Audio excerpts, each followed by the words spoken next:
Hey Joe, welcome back. It's good to have you. Thanks for having me back.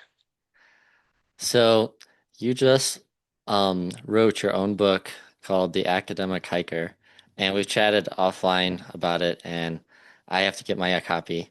But what was the inspiration for this piece, and then what do you hope to bring to people's lives through your work? Yeah, I that's a great question. I think, well, I mean, the academic hiker really just kind of started with our 21 day backpacking trip that was 8 years ago now. And just that whole experience is something I constantly find myself telling people about in conversations. And it just seemed like something I had to put in writing somehow. And I wasn't sure what the best medium for doing that was going to be. Would it be a fictional work that pays some tribute to it? Is it going to be I don't see a reason to write like a real memoir of my life or anything like that. But then I at the same time as I was thinking about that, um, I've been doing really well in law school, and people ask me for pointers, tips. I will literally get texts from people saying, "How do I get A's this semester? How do I not fail?" And I'm a teaching assistant as well, so I'm constantly helping gear other law students up for success.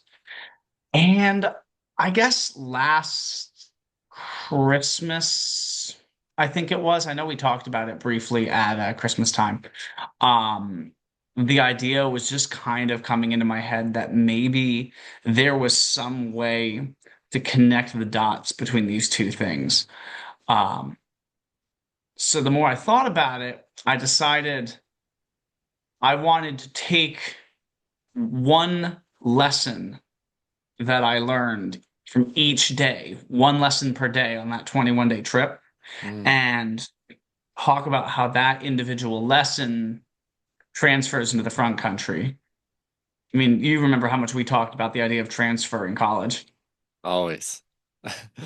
Yeah, no, and that's such a good idea to look back and reflect on past lessons because I think it's easy to forget something that really mattered to us back then, but it's still applicable now.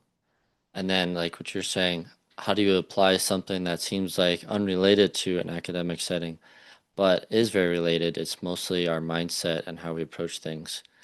So I think it's really cool how you made that transfer, and then I'm really excited to hear what people will find when they read the book.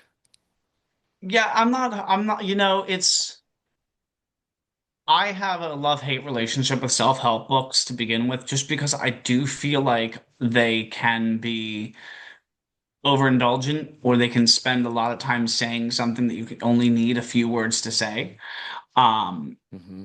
So I'm a little bit hypocritical and then turning around and writing one, but this is short, sweet, and to the point. The paperback copy is only like 70 pages. Um, and I don't think I repeat anything in there. And the idea is this book is not the miracle manual for everybody. It's not a one size fits all. Hmm. It's your trail guide. There may be a lot of things in there that people don't jive with. And then there's gonna be that one lesson they go, oh, that works for me. Because I'm constantly stressing to my students all the time, find what works for you. You can go online, you can find a million videos of different influencers telling you, well, do this one thing and it's the key to success. Or have this, 20-step routine and you'll never go wrong in life. And the problem is people overload on these things. They want to do all of it. Hmm. And just because it works for one person doesn't mean it's going to work for you. Hmm. So the purpose of this book is that someone can pick it up, read it, and hopefully get something out of it.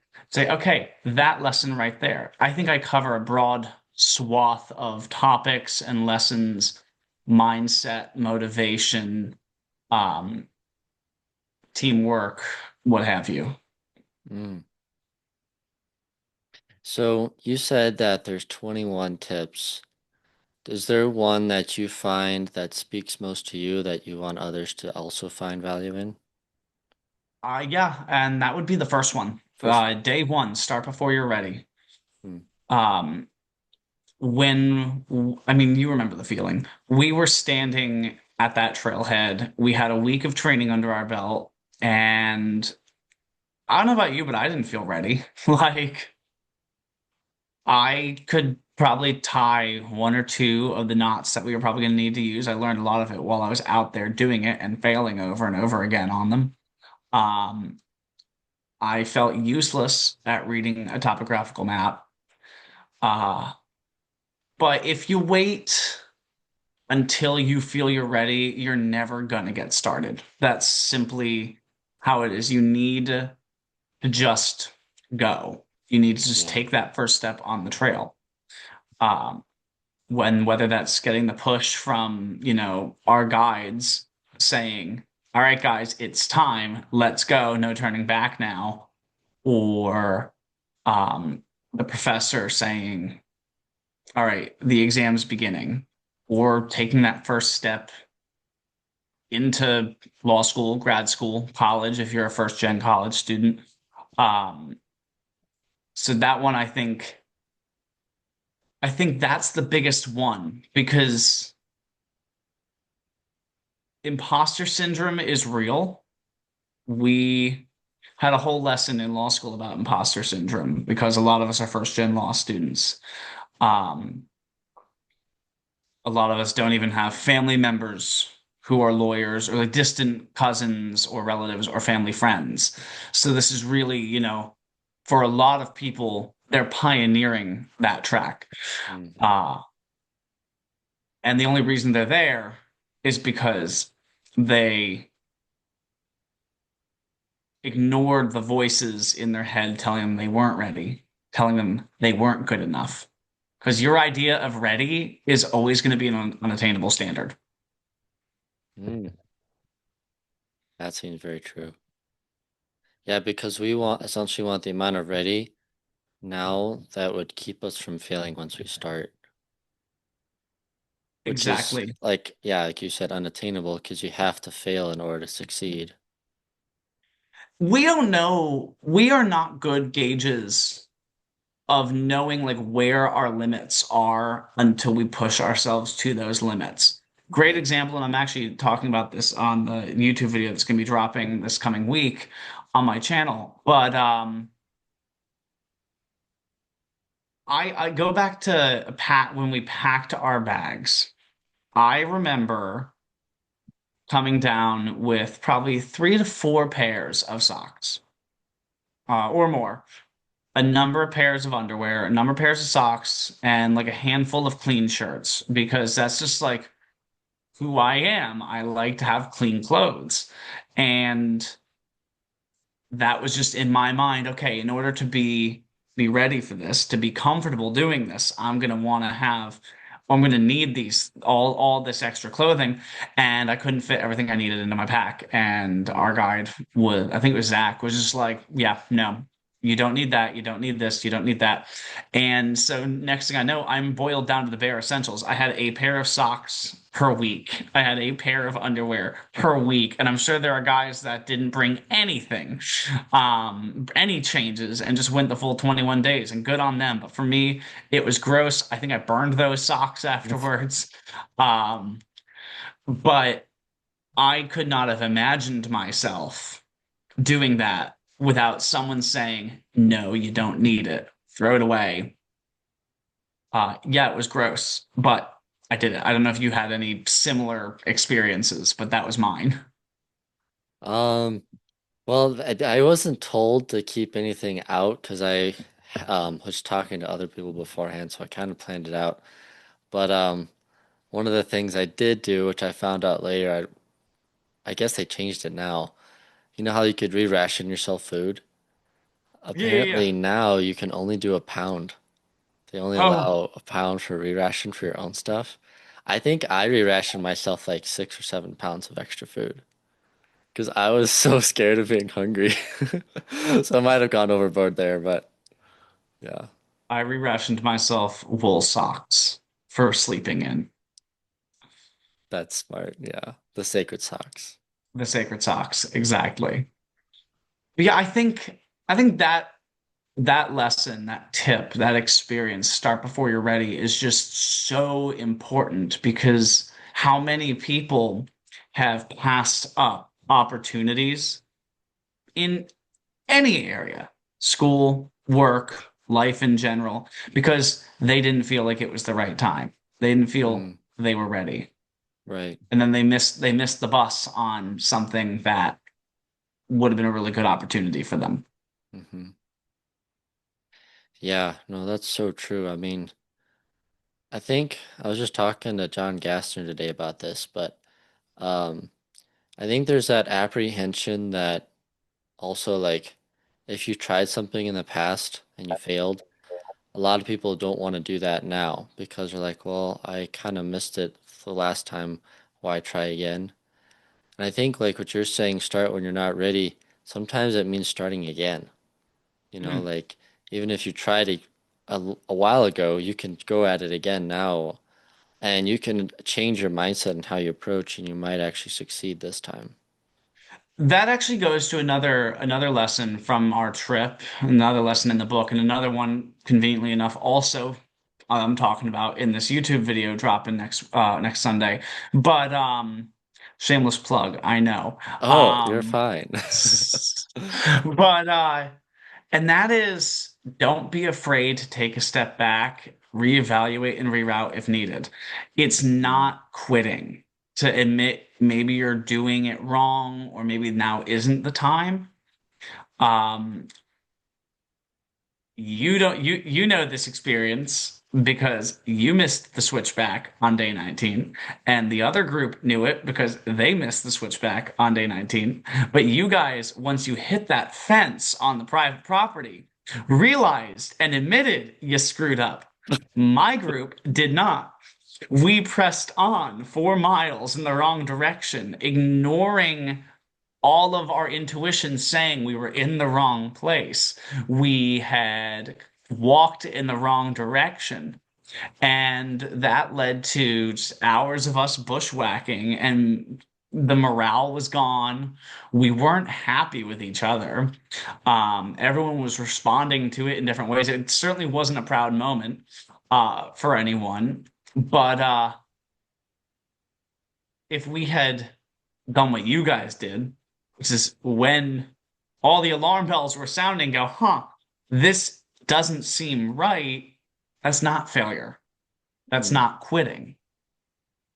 Saying, getting to a point in your career and going, huh, I'm not genuinely happy here. This is not a good environment. Um, or even with school, getting to a point where maybe it's considering transferring schools or changing the direction you're going, your major, graduate programs. I know people that dropped out of law school because they found it wasn't for them, and they're now pursuing other forms of higher education, MBAs, therapy. I mean, well, they're probably in therapy too, but pursuing it. So. Um, that's not failure. That's not quitting. That's quitting is throwing your hands up, sitting down on the spot and going, I don't want to do this anymore. And I'm just going to bury my head in the sand. Um, that's not the same as saying, wow, this isn't for me. And making a mature decision, an adult decision, to reevaluate, um, reroute, say, where did I go wrong? How do I fix it? Exactly. So to your point. mm. Yeah, no, that's a good memory. I remember when we came across that fence and I was like, uh-oh. Because I was the one that took us off trail that day. I was leading. Same, same. So I was like, oh no. Um, and we had to do a lot of bushwhacking. But I was like, oh man, because when we found that big open trail, I think we were like, yes, a nice trail for once, you know? Like this has gotta be it. and not realizing it was the old logging trail. Yep. But yeah, it's funny because in our group, we never had less than an 8 mile day on core because on all of our short days we got lost. And I Okay. think by 19 we were like, not again, not again. But yeah. We were really good for the most part about not getting lost. Day two was our death march, and that was the first day we had students leading the charge, and we I have no idea if we overshot our camp and our leads let us keep going or what happened. But camp was just over the next hill for about 10 hills.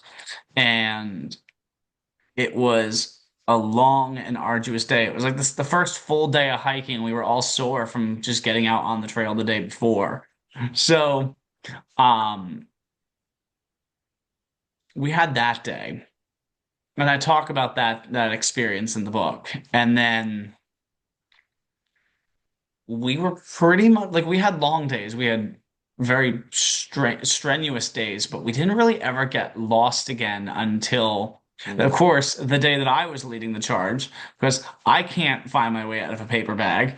I didn't know how to read those topo maps, or at least I thought I did. And I think maybe I gaslighted myself into thinking I didn't, but that was that was rough. And the funny part about that is that whole experience is also floating around on the internet, courtesy of Anthony. So, Oh, really? What did Anthony yeah, do? he posted that video like montage, and I still pull that up and I show people because they don't believe me when I say you did what for 21 days? And I show them that. Uh and it's always fun because that whole like bushwhacking nightmare up the creek is caught in all its glory. We were all talking in funny accents and funny voices and just trying to make the best of a bad situation, which is something else I talk a lot about in the book. Is just those ways to lighten the load when the pack is heavy. What, when you just thinking about that lightening the pack, what do you say to the academics in law school or other education?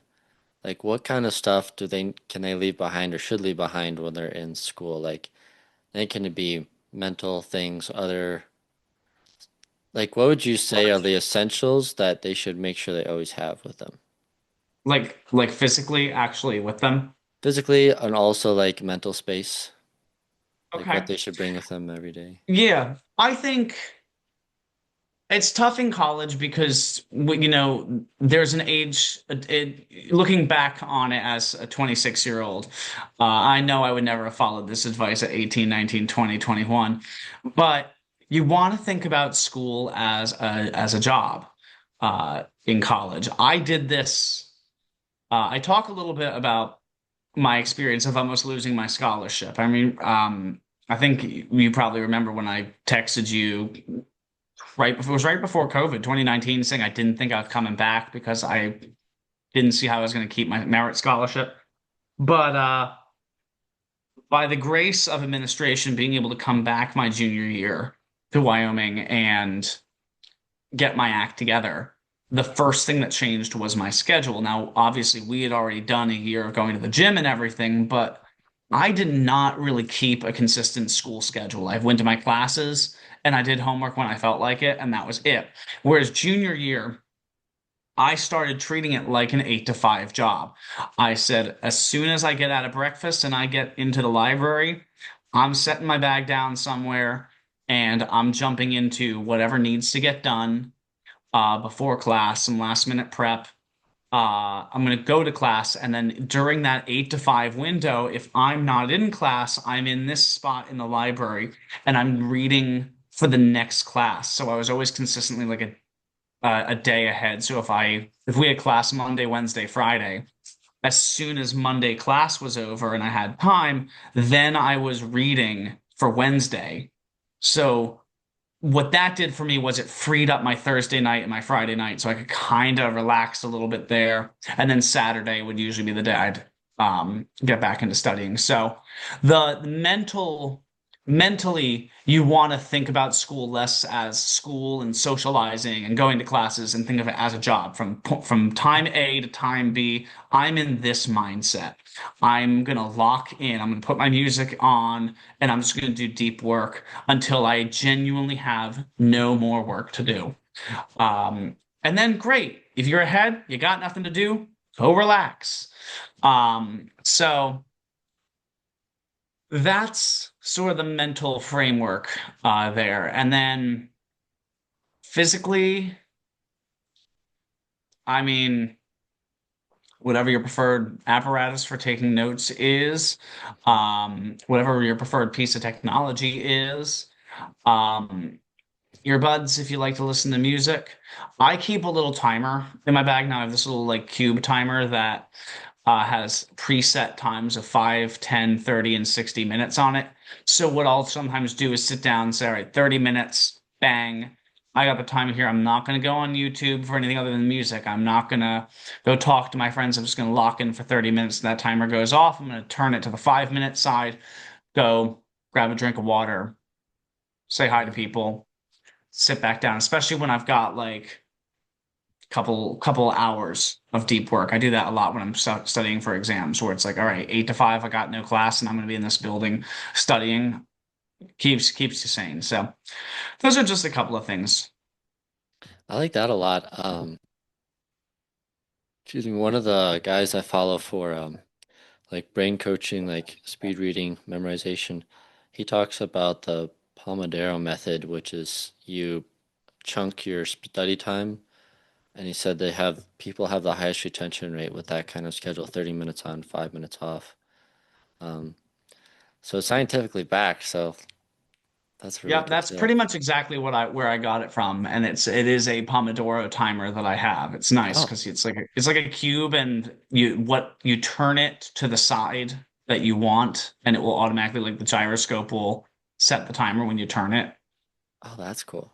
I'm gonna have to get Yeah, one of these. Yeah. Do you have I'm any not affiliates affiliated. for Oh, you should. You should. Oh, Let well, me get my book off the ground and get through law school, and then I'll consider becoming a full-time influencer. okay, okay. Just trying to help kickstart it, you know? Exactly. Those bar fees need to get paid. Yeah.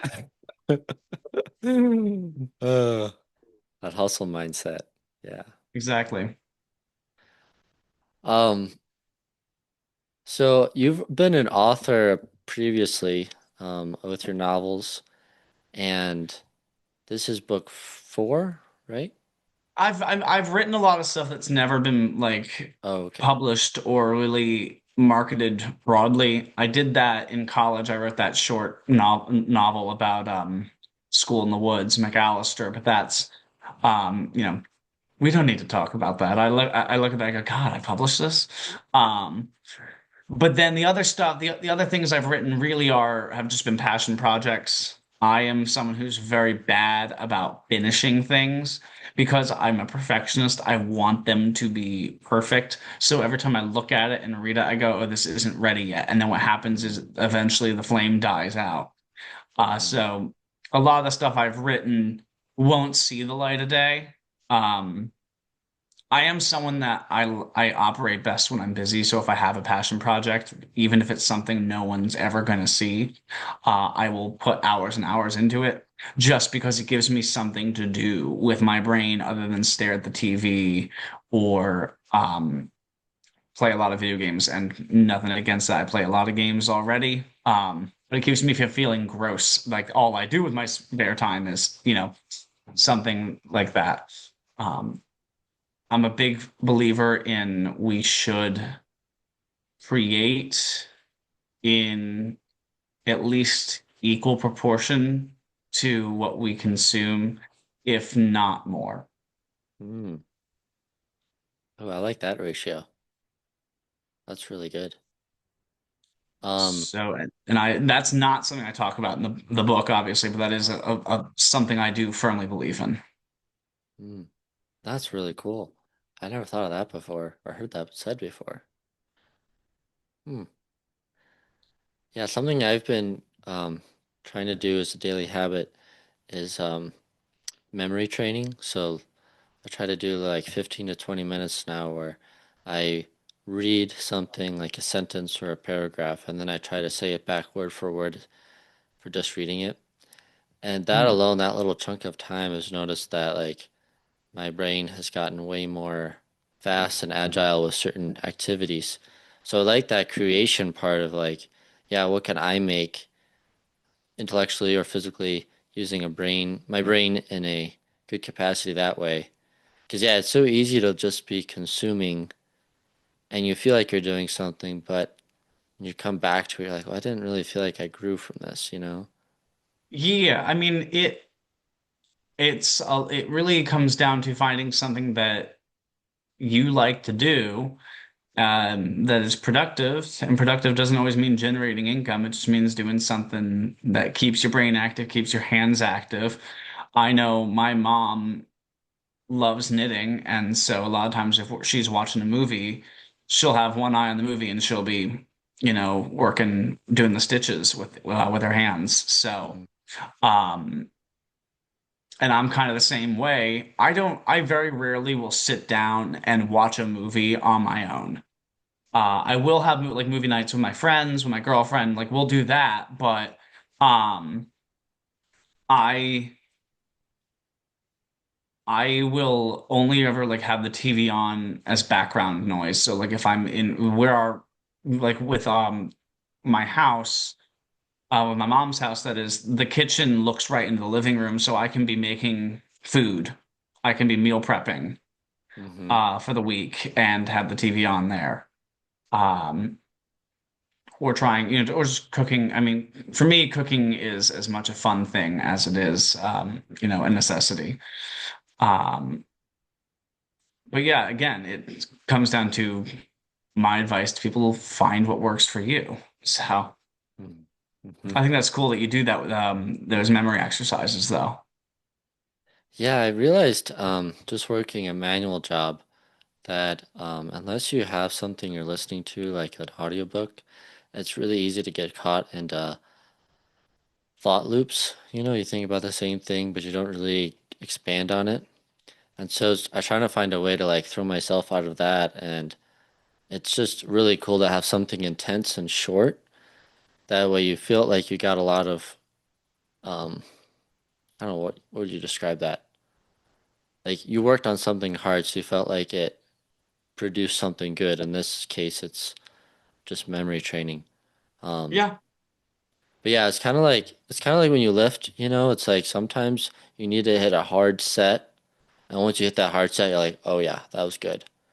yeah. Then like trying to do a bunch of little easy sets, you feel worked, but you don't feel good about the work, if that makes sense. Maybe it's that pushing the limit. Maybe that's it. I think it is. I mean, I think I am not a brain specialist or anything like this, but I think it's that same sort of like kick of dopamine that you get, that pretty much everything in society is, causing our brain to fire off, but they're more meaningful, they're more long term, Yeah. um, longer lasting because it actually really did feel like something that mattered. I moved those really heavy circles in the gym. More than I ever have before, and I physically will grow as a result of that versus I don't know, I bought a product on Amazon because it made me feel good to hit, put it, or I did I did an Amazon haul and just spent $50 because it made me feel good to see that little bar at the bottom of the app fill up as I added things to my cart. Hmm. Um again, someone's probably gonna tell me that this is wrong, but I want to say I've heard somewhere it's the same dope like burst of dopamine, just one actually means something and the other one really doesn't. So, I think I've heard because that there's too. more than just the brain firing off the dopamine. You're actually benefiting your body, your mind, whatever the case is. Yeah, and I think there's a lot to be said that just the way, God structured our week, we work for 6 days and rest for one. that ratio of creating something and then resting in it. I think when people get really bored, it's usually when they have too much time when they're not using their creative faculties. Mhm. Um, because I think deep down we're like, I couldn't be doing something really cool. What if I did do that cool thing? You know, I think we're all God made us for that growth period, and then we can able to rest after we grew. And I think that consistent ratio of like what you're saying, create a little more than you rest, I think then puts you in a trajectory of like always expanding and growing, and then all the great things that come out of that in life, like you have more skills to share or use. Right. I think it's interesting too because society today, I hear people say, oh, we need to embrace boredom. But I then ask, well, how are we defining boredom? Are we Mm, simply saying not, are we bored because we don't have our phone, we're not on our phone and we're watching TV or playing video games. We have this dead time. And I would argue that if we weren't so dependent on screens for our entertainment, a lot of that dead space would not be so boring. Because rather mm, than sitting there twiddling your thumbs and saying, gosh, I really miss my phone, I really miss my TV, you'd be saying, well, what can I do with this time? Let me go read a book, go for a run, touch grass. There's um it makes me wonder how we're really defining boredom. Uh, mm. That's a great question.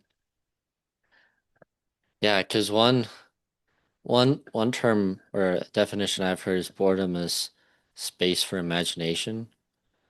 So yeah, like what you're saying, it opens space order to do something that doesn't keep you bored. But yeah, just to allow yourself to be bored just to be bored kind of seems counterproductive. Because now you're not doing anything and you're not looking for something to do. we live in a society, I mean, that's very much scared of silence and scared of dead space. I mean, I've caught myself doing it a lot ever since I just recently upgraded my phone, and I have caught myself just putting on YouTube videos uh when I'm by myself, even if I'm not sitting there watching it, just to have something to listen to and to fill the silence.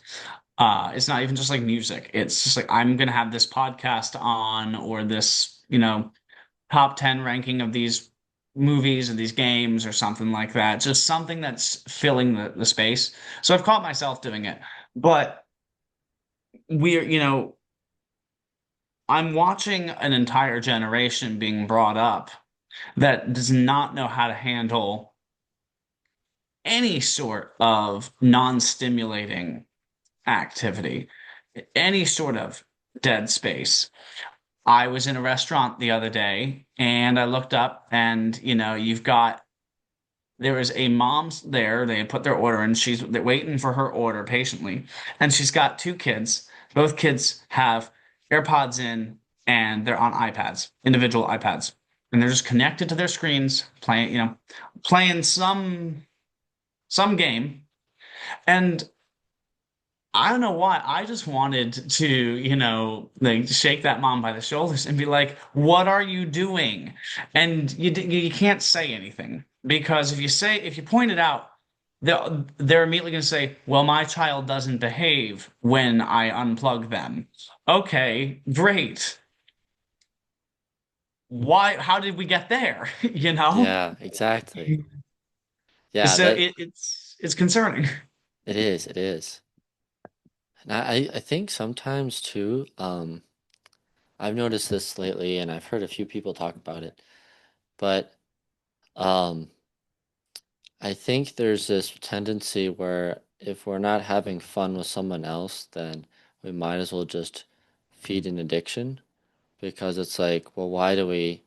Well, it's kind of weird to have fun by yourself, But I think a lot of people that find the most joy in life do things that they find themselves enjoying to do, even with or without someone there. So I wonder if maybe that like our creative processes, we should just ask ourselves, well, what do I enjoy doing? And then just start building that as a habit of, yeah, when I have free time, I'll work on sketching or cooking or something that's I find enjoyment in. And I think what the cool part about that is like once you start developing those types of skills, I think that really builds out your personality and then you can then connect with people in a much deeper or better way because you have experience in that area. I agree. I agree 100%. It's funny because I took cut out a lot of screen time during my last semester. Uh, I did. I was a part of Exodus 90 for about 30, 40-ish days of it. And the reason I dropped out was mostly scheduling purposes, being on in law school, being on mock trial. I just could not make meetings. I couldn't make holy hour every day. I couldn't get to that daily mass. I couldn't do all the check all those boxes every day, or do them and not feel like I was compromising other areas of my schedule. It was not my top priority. So that was my reason for stepping out. But one of the things you do in Exodus 90 is you eliminate screens basically without any or needless screens. So obviously as a student, you're going to need one to do your studies. You're going to need your phone on you to take calls and send texts, but you're eliminating any sort of just needless stuff. You're not watching TV, you're not playing any video games, and you're not going on social media. And it was very eye-opening because for me, basically, once I get home and settled in my apartment, I would say 7 o'clock to 9 o'clock range is usually me kicking my feet up and firing up the PlayStation and playing Resident Evil. I don't know. I love Resident Evil. And so And then, of course, I still turn off my screens at 9 o'clock, try to wind down for bed and be lights out by 9:45 or 10. But during that 45-ish day period of Exodus 90, uh, it was crazy just to stop there and think, okay, what else can I do with this time? Wow, I can go and practice the organ. I can pick up my sketch pad. I can read a book. Mm-hmm. And I will say, I think reading books probably should be the exception to the create more than you consume because reading is inherently just a form of consumption. You are not making anything, you're not doing anything other than reading the words and processing them in your brain. Um, but I think that's an exception just because the nature of reading, we you're getting lost in stories, you're still engaging your brain. Mm-hmm. Um, I don't know. I pick up vocabulary when I read. And then people say, "Oh my gosh, you speak Queen's English." It's like, no, I just read. Which admittedly, I don't read as much as I want to. I've got a stack of books that I have to get through, but I think that is an exception to my rule. Mm. That's a good exception. I mean, yeah, it's like a consumption that's elevating you in some way. Yeah. Hmm. It's kind of like, yeah, it's like it's good to I think it's good to receive a lot of things. It's like in a way, just looking at something beautiful like art is technically consumption, but that's elevating you by seeing what you're experiencing and then that can either cause you to contemplate or imagine all the other things. So sometimes it's the fuel to kickstart ourselves into something creative. Exactly. And if nothing else, those sorts of things can get you through, when viewed properly, can get you through really difficult moments. Yeah. Hmm. The number of times I have stopped in the middle of a stressful week in Ohio and looked at a storm coming in over the cornfields, or a really nice sunset, and just kind of felt that lifting off of my shoulders for a moment. I could not count it on my hands. I do it a lot. Um, it's going back to the book, it's another lesson in the book. Find the strawberries. I don't know if you guys had this experience, but I just remember we had this really rotten day. It was wet. It was long. Or I think it was like right after our re-rations. The packs were heavy again. We all felt like crap. And then someone found wild strawberries, and we were like all on our hands and knees, just picking through the grass trying to find these wild strawberries. And it completely changed the mood. It changed the vibe. Everyone was like suddenly happy. Um, so if you look even in the toughest situation, the most stressful situation, if you find the beauty, no matter how small, that can be some of the best medicine. Mm. Ah, I like that a lot. Yeah. It's like seeing those moments of beauty. It's like, I don't know how to describe it, but I think we've all had that experience of you're like, oh, wow, you know? And Yeah, yeah, those are the moments you're going to remember.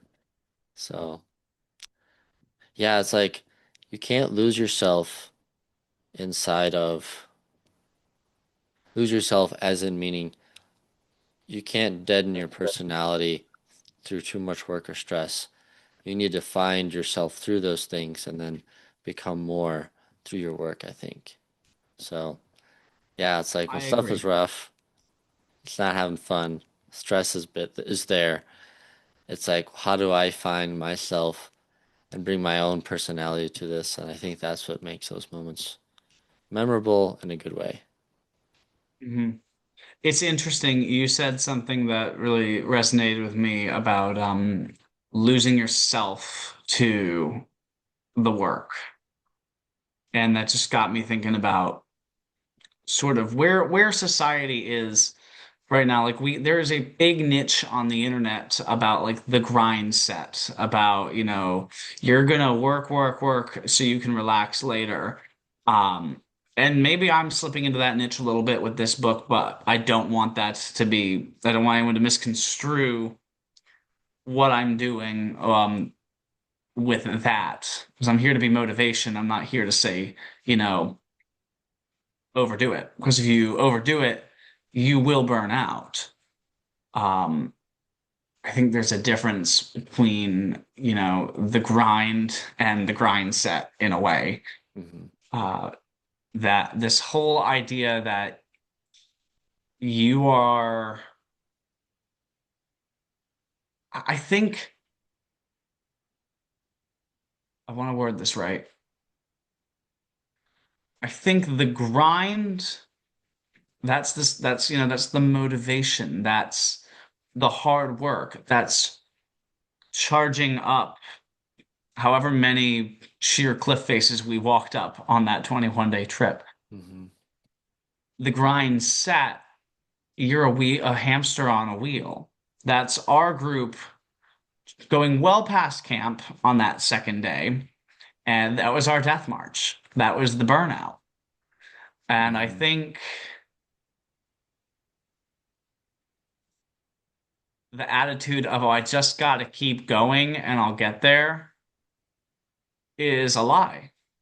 Saying, I'm gonna, you get up and work your butt off every day, so that way in 10 years' time, you'll be a multimillionaire and you can retire and you'll never have to work a day again in your life.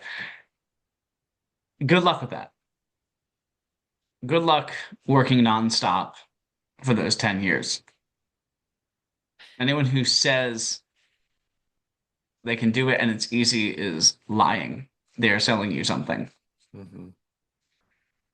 Uh, we had to stop on our when we were hiking. We had to take those breaks. Hmm. Otherwise, morale breaks down. Mental health takes a hit. Hmm. Hmm. It was funny. I just watched a video recently about just kind of what Andrew Tate has done to an entire generation of, Gen Alpha. And we've got just tons of videos out there of these 10, 11-year-old kids who are now getting on social media and trying to do the influencer thing and say like, oh, there was one, the kid says something like, and he like, this kid's got to be 11, 12 at most, saying, all my friends are going out clubbing and partying and drinking and losing their virginity. And I'm here working on my business. So next year, when you see me driving my fancy car in Dubai, you're going to just call me lucky and hate. And it's like, there's a lot to unpack Yeah, there. there's a lot there. But I think that sums up perfectly what, this grind set that's being sold. Yeah. Work every single day, pull all-nighters all the time, and next year I'll see you in Dubai. No, Ah, they're all going to Dubai. yeah. Ugh, I don't really see the traction there. Yeah, that's funny. It's like, yeah, wait a minute. Drink? Who? What kind of 12-year-old do we have here? What clubs are you talking about? Yeah. Weenie Hut Juniors? Like, come on. Oh, that's funny. Man. No, I think you're right. Yeah, it's just like, I feel like the Andrew Tate thing is like, I'm gonna show you that I'm better than you. And it's Right. like, well, that's not inspiring to anyone. It's like maybe you actually have a good goal that inspires others to do good things too. Mhm. Like, I think that's what makes a lot of like sports athletes for kids inspirational because it's like a lot of the times they do the sport because they enjoy the sport, but they also want to show people a good game. Mhm. Like, so I actually had the opportunity to go to a business conference in March, and Ryan Reynolds was speaking there, Okay. and I was pretty blown away by what he was saying. He said that when you ask someone to come to watch your movie, he said you're asking them to travel, come, maybe get a babysitter, spend 2 hours watching this thing. And he's like, you want to make themselves feel a little bit better after they leave the movie. And he was like, you need to give something that's really good there, and you need to make sure your whole team's going to make something good for them. And I think that's the champion mindset that makes someone Ryan Reynolds famous because he has that idea of wanting to make stories shareable that other people can experience. And that's a good goal. Saying, in contrast, like the Tate thing is like, you guys are losers and you're not going to make any money unless you're doing all this that I tell you to do, and I'm way better than you. And, I was like, cool. A lot of people are better than me at a lot of things. That doesn't inspire me to become better. Exactly. Exactly. No, I agree with you 100%. I think something that social media has really done. I mean, there's a lot of that bragging disguised as motivation, and I'm hoping that with the content that I'm getting ready to roll out, that's not what how it comes off, not what people think, but I see a lot of it out there. So there's a lot of this motivation, bragging disguised as motivation. Hmm. Obviously, a lot of people trying to sell things, affiliate links, and whatnot. But I think the biggest problem is that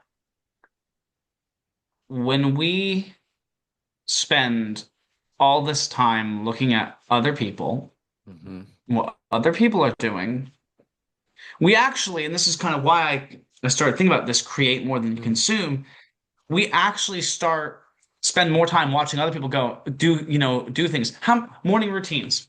How many morning routine videos can you go and pull up and watch, one after another on YouTube or Instagram Reels or YouTube Shorts now and be like, gosh, that seems really nice. I want to do that. And then sorry, that was my phone. And you just never do that. You just sit there, you get sucked down this rabbit hole. And um, are you really gonna go and do that? No, no, you're not, because you just would rather watch other people do it. It's the same mindset that I see in law school and the mindset I fight. Mm, Um, or it really, and I think it applies to any schooling where you're directly being graded, ranked against one another. hmm Law school is extremely competitive, and I think the reason why law school can be a toxic environment is because that competition gets turned into this, all right, well, who's ahead of me? Who's behind me? hmm Who do I need to sabotage to get ahead? Right. Where do I need to throw elbows to keep people behind me? hmm Um, and it's not that at all. I have said from day one, and I stand by this, and I get a lot of crap for it, but I stand by it, that law school has and is and always has been a race. You are running. It's a 5K. It's a marathon. It's not a sprint. It's a marathon, is what they told us day one. And that image has always stayed in my head. I don't know if you've ever run in any formal like 5Ks, 3Ks, any races, Tom. Um, but I'm sure you know what this looks like. Y'all start together, and then probably within the first mile of the race, everyone just spreads out. And then the people find their rhythm, their pace. You can see who's leading the pack. You got everyone else in between all the way to the back. Unless you're running with someone where you said, hey, pace me and I'll pace you, and you're actually running with each other, you're not going to be looking at the people passing you. You're not looking back at who's behind you. You're not competing with them. You're already ahead of them. And you're not even really looking at the people in front of you as, how do I pass them? It's, where am I? How am I doing? hmm Maybe I can't run as fast as the people in front of me because I'm going to injure myself, or I'm just coming off of an injury. hmm Maybe this is as well as I have trained. I just ran this past spring in the Toledo Glass City Marathon. It was a relay, so I only did the first 5K and then I handed off the belt to the next runner. I had not run a 5K in years, so I was getting passed left and right through the entirety of that 5K, and it was just a matter of, all right, ignore it, don't let it bother you. Just keep going. What hmm matters is you and your pace, your performance, not what everyone else is doing.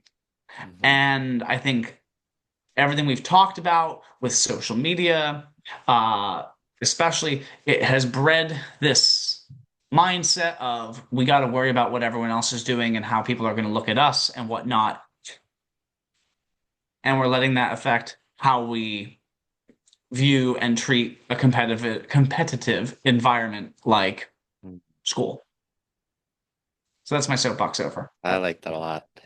No, that's so well said. Because, yeah, if you just focus on your game, that's what's going to improve. And then who knows? It's like even if you start beating everyone else, that's not really what mattered. What mattered is like, are you becoming all that you can be? Well, Tom, I mean, I think you and I are a perfect example of that. I started CrossFit at ground zero. I had never touched a barbell before, and you had a year on me, and you made that experience so positive because I never once felt inferior when I was doing some of those movements with a bare bar or a even just a PVC pipe just to get the movement down, and you were throwing whatever it was you were throwing around. I never felt ashamed of the fact that when we would do those CrossFit workouts, sometimes you'd be doing whatever the prescribed weight was for men, and I was still on the women's weight. Um, because one, you made it very positive, and two, I knew if I tried to do that, I would hurt myself, or it was just not going to move anywhere. Right. Well, that was a good time. I still remember the day when our hands started bleeding. Remember that? Yes, the sled pulls. Oh, that was Was it like intense. 10 push-ups? And I was doing like single arm sled pulls because the one arm maxed out, and I looked down, my hands are like gushing They're blood. like, yeah. Like, this is fine. This is great. This is this is a normal Tuesday morning. Yeah. And then Uh, John absolutely like handing it to both of us at the pool. Uh, I know. My goodness. or Absolute oh, I always beast. tell people about when we had Maria the one time and she like did CrossFit like competitively or whatever it was, and she like started just throwing those power snatches up in the air, and we were like, I'm gonna go train a little bit more. Yeah. We're all like, goodness, wow. We just got showed up. But hey, it did push. I think it pushed you, but I remember it pushed me to like go and pick up a heavier set of dumbbells, and put more weight on, and be like, all right, I have no idea if I'm gonna move this, but I'm gonna try. Yeah. Um, of course, it's ironic now. It's now talking about how someone else motivated us to, but literally the antithesis of what I was just saying. But I do think it was a healthy motivation. We said we want to get there. I want to Right. be like that. Hmm. When I'm running, yeah, I want to be like the first guy to cross the finish line. Got to put the work in to get there. It's not going to happen immediately. Exactly. Um, and I tell people that all the time. When that first round of ranks come out in law school, that's that high level helicopter shot of everyone running, and you can now see the spread. Y'all Mhm. started out of the gate together, and now you're all up and down the road. And some people you gotta be honest and say you are never gonna fill this gap and make it to top 10 of the class mathematically, even if you get all 4.0s. Not gonna happen. But see what you can do to improve it.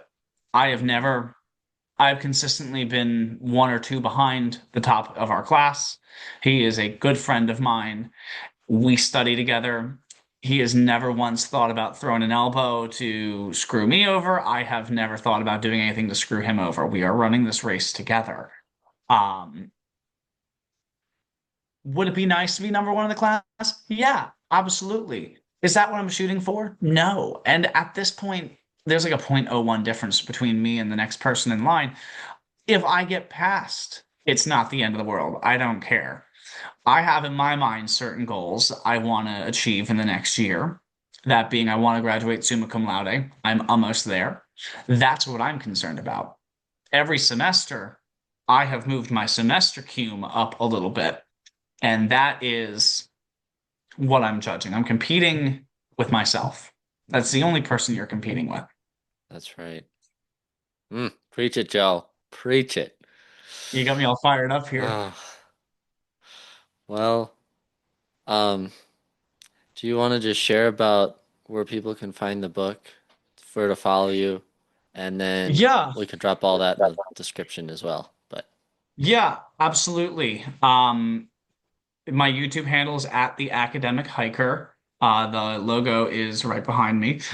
So that is where the channel is right now. There's only one video up there. I'm aiming to get new videos up there every Sunday. The link to the Amazon book is available on there. We'll get the link down below. It's available both in Kindle and paperback right now.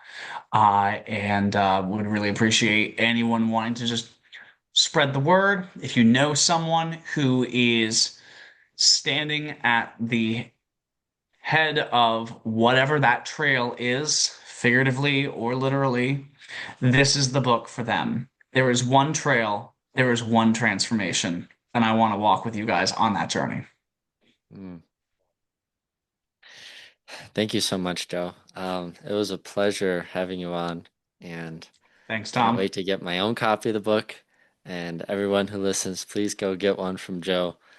I know from just being his friend that he gives value wherever, in whatever he does. So I know that this is going to be great for whoever reads it. So Thanks, Tom. later. Take care.